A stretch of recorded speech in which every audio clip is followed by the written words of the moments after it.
Your Excellency, Dr. William Samuel Ruto, President of the Republic of Kenya, and our host. And I was thinking about how to really get your title right this morning. Congratulations on your trip to the United States, which was a wonderful state visit you had, but you came back with a new title. And it was called, by President Biden, the major non-NATO ally. So you're going to start putting that behind your name, Mr. President. Thank you for welcoming us to Kenya. Your Excellency, Denis Sassou Nguesso, President of the Republic of Congo. Your Excellency, Paul Kagame, President of the Republic of Rwanda. Your Excellency, Emerson Dambudzo Mnangagwa, President of the Republic of Zimbabwe.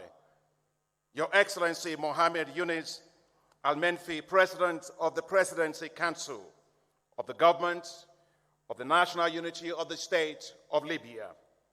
Your Excellency, Hassan Sheikh Mahmoud, President of the Federal Republic of Somalia. Your Excellency, Musa Faki, my dear brother, Chairperson of the African Union Commission. Your Excellency, Prosper Bozum Mbaza, Vice President of the Republic of Burundi, representing His Excellency President Evariste Ndayishimiye.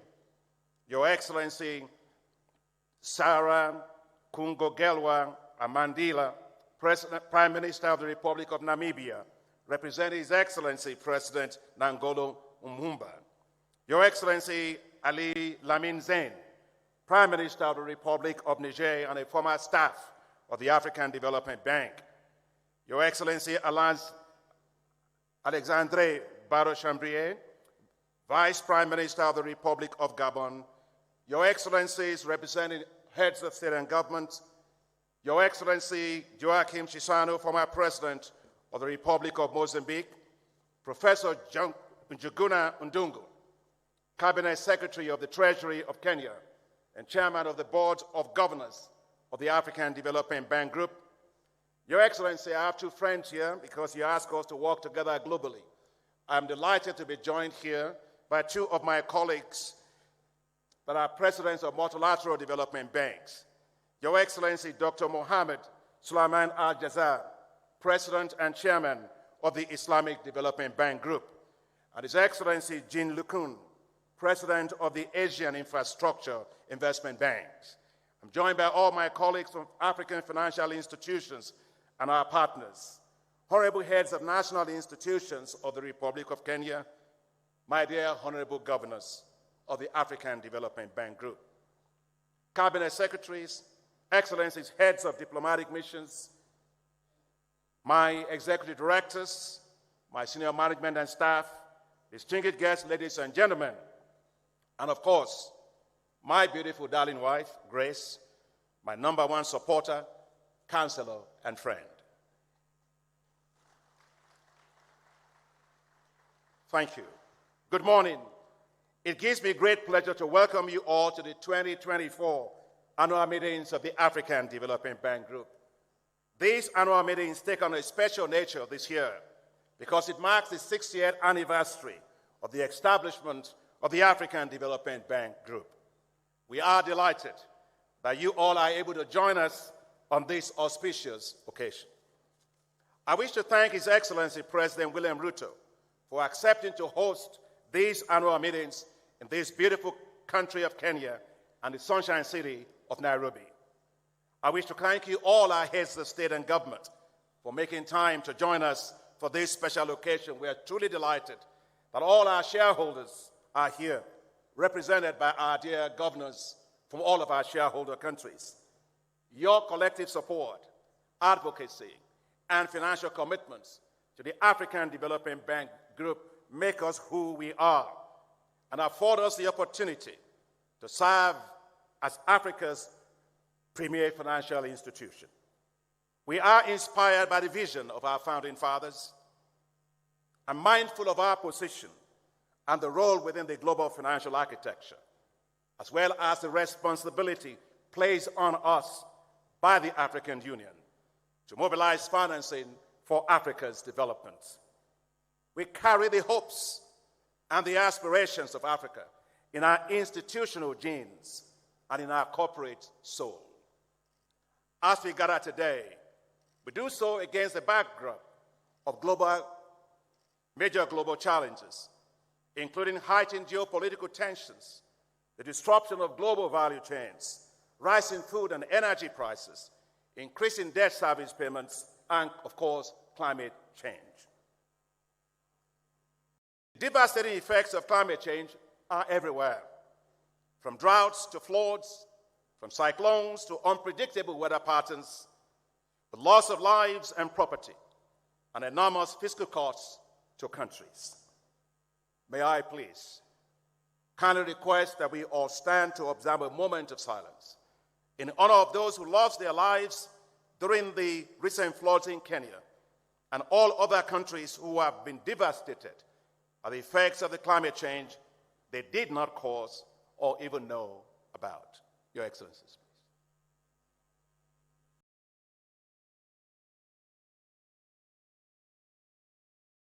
Thank you very much. May their souls rest in peace. Even as we remember them, we must be resolute about taking decisive action to build more climate-resilient economies. And that's why I applaud President Ruto for hosting the landmark Africa Climate Summit right here in Kenya, where we collectively agreed to put Africa at the heart of global climate change efforts, especially climate adaptation. Your Excellencies, African economies are showing great resilience despite the challenges posed by climate change, geopolitical tensions, global inflation, and rising debt, among others. The African Development Bank projects that Africa's real GDP growth will rise from 3.1% in 2023 to 3.7% in 2024 and 4.3% in 2025. Importantly, despite these headwinds, more than half, and that is 31 countries, achieved higher real GDP growth rates in 2023 than in 2022. And most importantly, 10 African countries are among the 20 fastest growing economies in the world. I think we've done well against the headwinds. I think we deserve a clap for Africa. The African Development Bank Group strongly supports African economies. In 2023, our financing totaled $10 billion across all of our high-five priorities to light up and power Africa, to feed Africa, to industrialize Africa, to integrate Africa, and to improve the quality of life of the people of Africa. These high fives, Your Excellencies, ladies and gentlemen, are the accelerators of Africa's development. The bottom line is that the African Development Bank delivers. Since we launched these high fives in 2016, our financing has impacted the lives of over 400 million people. Last year, our work has significant impacts across the continent, with 11 million farmers provided with access to improved agricultural technologies, 8 million people provided with access to new sanitation services, 3.5 million people with access to improved transport, 2.8 million people provided with better health services, 1 million people provided with access to clean water, and over 443,000 enterprises provided with access to finance. The African Development Bank is highly responsive. When the Russian war in Ukraine erupted, it posed tremendous food security risks to Africa. To forestall a crisis, the bank launched a $1.5 billion emergency food production facility to rapidly support African countries in their ambition to reduce food dependency over a 2-year period. As of April 2024, we have approved loans and grants of $1.496, to be precise, billion for this emergency food production in 35 countries. We also got help and support from our shareholders, $323 million of additional support from the government of Japan, the government of the United States, Norway, Germany, and the Netherlands. We have therefore fully committed $1.8 billion to 35 countries. I am pleased to report, Your Excellencies, dear governors, that we have reached 10.5 million farmers and supported the production of 26 million metric tons of food, valued at $10.79 billion, or 90% of our target market value, and we still have about 2 seasons to go. Your Excellencies, dear governors, the African Development Bank is a strategic partner of choice, trusted by countries. Right here in Kenya, when I came to see His Excellency President Ruto, he talked about our support making a huge difference at the State House. As he mentioned to me, President Ruto mentioned to me that when I visited, he says, thanks to the African Development Bank, we increased the number of households in Kenya that have access to connectivity to electricity from 2.5 million to 10 million by 2023. Thank you for that testimony, Your Excellency, Mr. President. On one of my trips to a village where the bank supported last-mile connectivity for low-income households, a lady whose name was Grace, and that's not Grace, my wife, because she's also Grace, told us about the impact of our work. When asked if she knows Dr. Adeshina as I was walking in front of her, she said no. When asked if she was aware that the African Development Bank, as President Ruto was saying, financed the project, she said no. All I know is we once were in darkness, now we have light. Our impact is felt where it matters most, in the lives of the people we serve day and night. The African Development Bank has consistently invested in infrastructure. In the past 9 years, we have invested over $50 billion in infrastructure projects on the continent, by far the largest investment of any multilateral development bank or institution. And the impacts are visible. We are raising $3.2 billion for the East Africa Standard Gauge Railway connecting Tanzania, Democratic Republic of Congo, and Burundi. We are providing $500 million towards the development of the Lobito Corridor to link Zambia, Angola, and the DRC. We are mobilizing $375 million for financing the railway linking Nigeria to Niger Republic. We are mobilizing $3.5 billion to $5 billion towards the development of the Liberty Corridor that will link Liberia and Guinea. We have worked with our partners under the Africa Investment Forum to mobilize $15.6 billion of investment commitment towards the development of the Lagos-Abidjan corridor. Together with Africa 50, whose board I share and is a great institution, we are mobilizing $630 million for the construction of the road and rail to link the Republic of Congo and the Democratic Republic of Congo. We are financing the Guasib-Nado Highway in Morocco and the 1,000-kilometer highway linking Addis Ababa to Nairobi and Mombasa, which has expanded trade flows between Ethiopia and Kenya by 400%.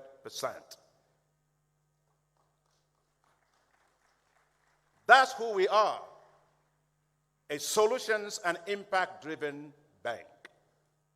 The African Development Bank, your bank, is in very strong financial shape. We have maintained our AAA rating, the only AAA-rated financial institution in Africa, by all global credit rating agencies. The bank posted strong financial records for the year 2023.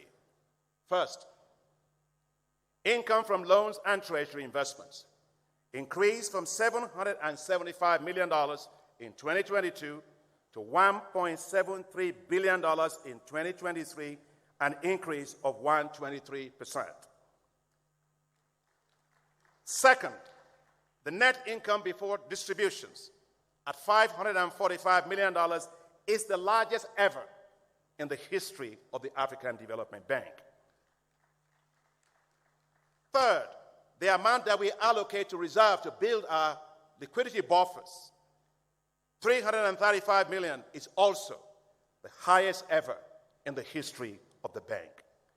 I wish to thank the executive directors of the bank and their advisors, as well as my senior management and staff at the bank for their hard work and efforts, and please join me in thanking them.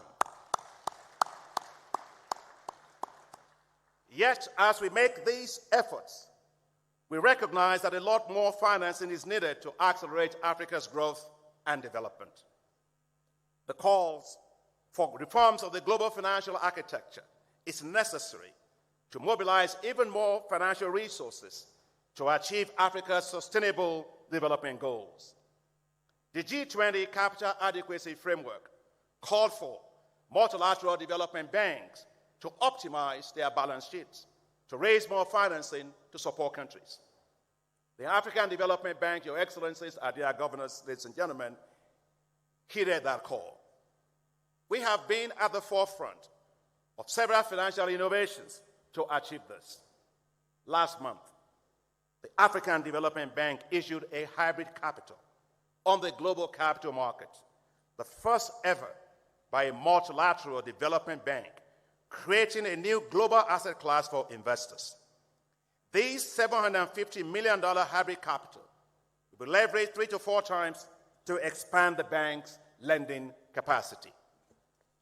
I am delighted that 2 weeks ago, the Executive Board of the International Monetary Fund, IMF, approved the use of the special drawing rights, SDRs, as hybrid capital, which is based on the proposal developed by the African Development Bank and the Inter-American Development Bank.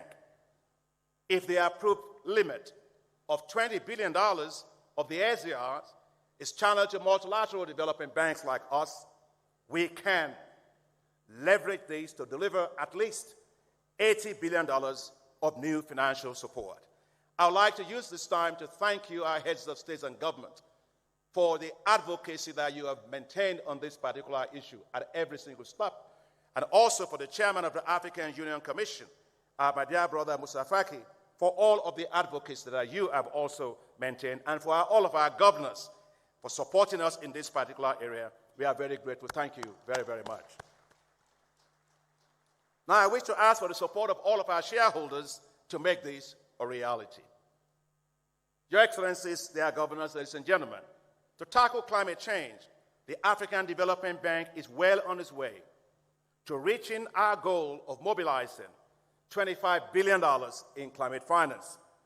Last year, we devoted 45% of our total lending to climate finance.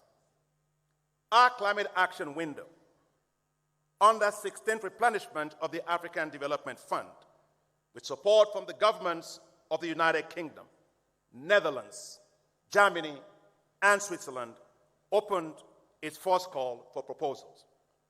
The response was amazing.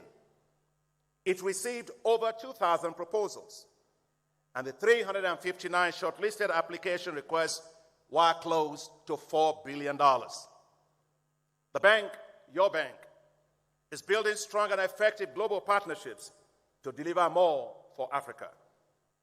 Through the support of the G7, we are accelerating women's access to finance through what we call the Affirmative Finance Action for Women in Africa, or AFAWA, in partnership with the Africa Guarantee Fund, which is now working with 169 financial institutions in 43 countries. And I would like to say that Africa will go faster when we make sure that it flies with 2 wings. No bird flies with 1 wing.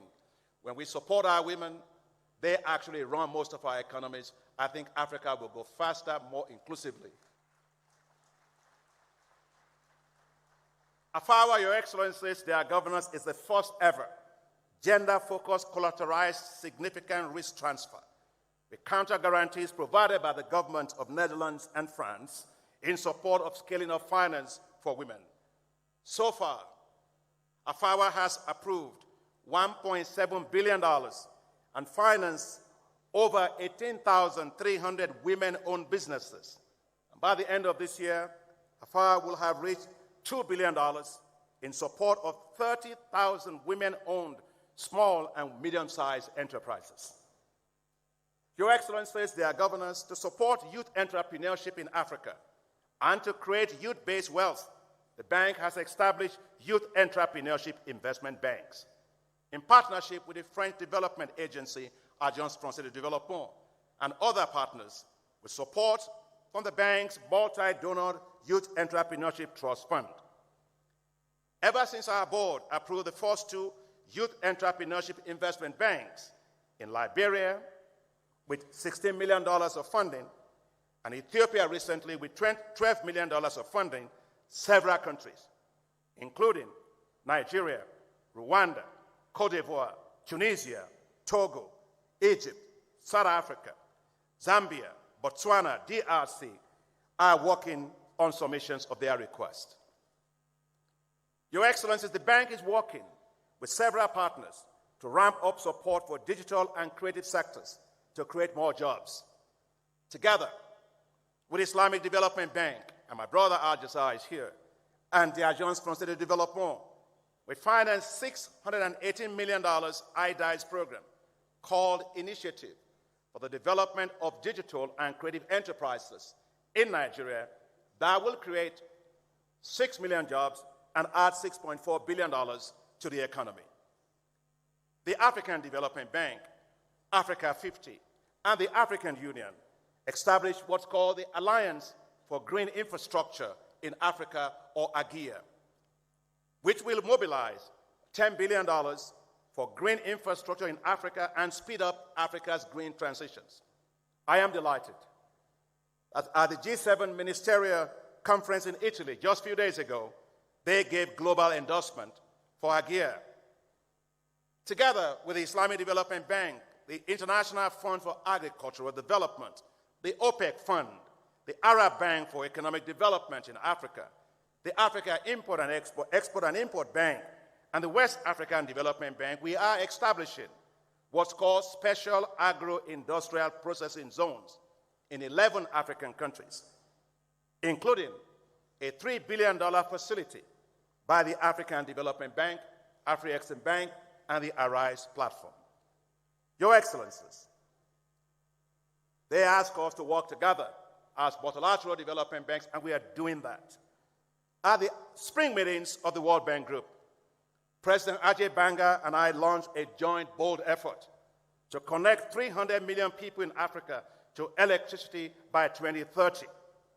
We will host this year, together with Your Excellencies, an Africa Energy Summit later this year. I must say, this marks the first time for our institution. So not only are we reforming, but we are also changing how we work together as a system to deliver greater impacts at scale. That's because together we can and we will achieve more. Your Excellencies, for generations, women in Africa have borne the brunt of risks and hardships associated with cooking. Nothing could be more important than ensuring 1.2 billion people, majority of whom are women across Africa, have access to clean cooking solutions. I didn't start using glasses because I went to university and got smart. I started using glasses because as a kid, I was blowing charcoal into the cooking stoves of my mother. And when she bought a cooker for which we can turn on the gas, it was blue, I had to invite my friends to come and see it. In fact, I was turning it on because of the smell, because it was so different from the kind of smell that I used to have. So when we are talking about energy transitions, that is the kind of transition some of us have gone through.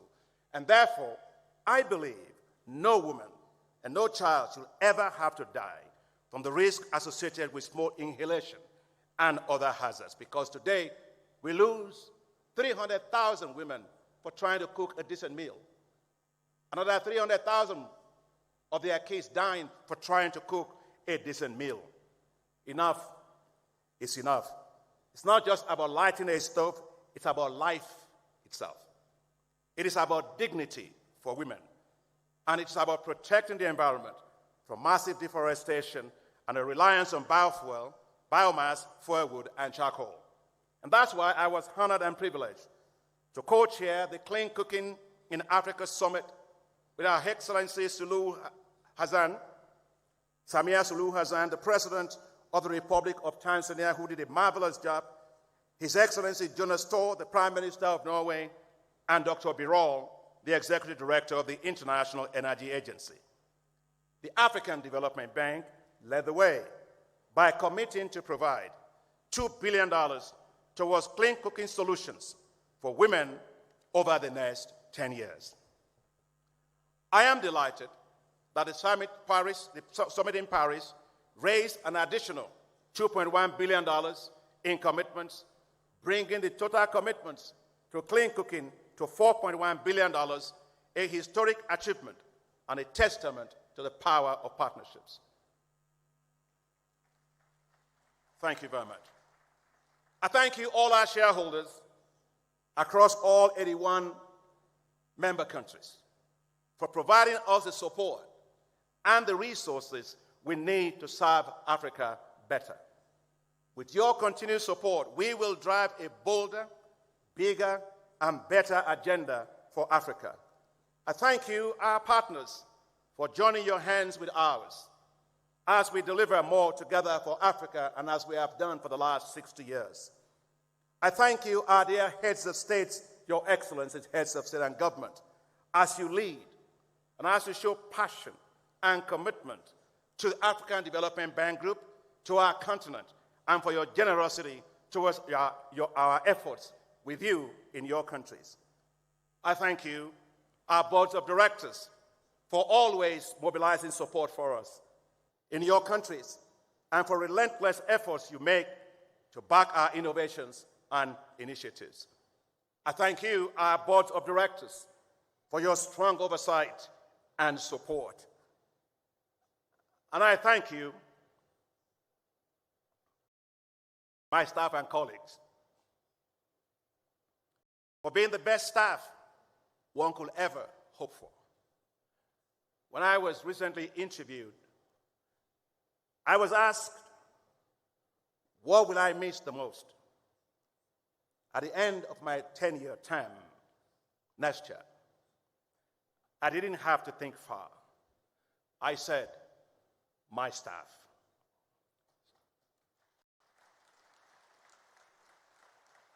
So I'd like my staff to please stand, all my staff to stand.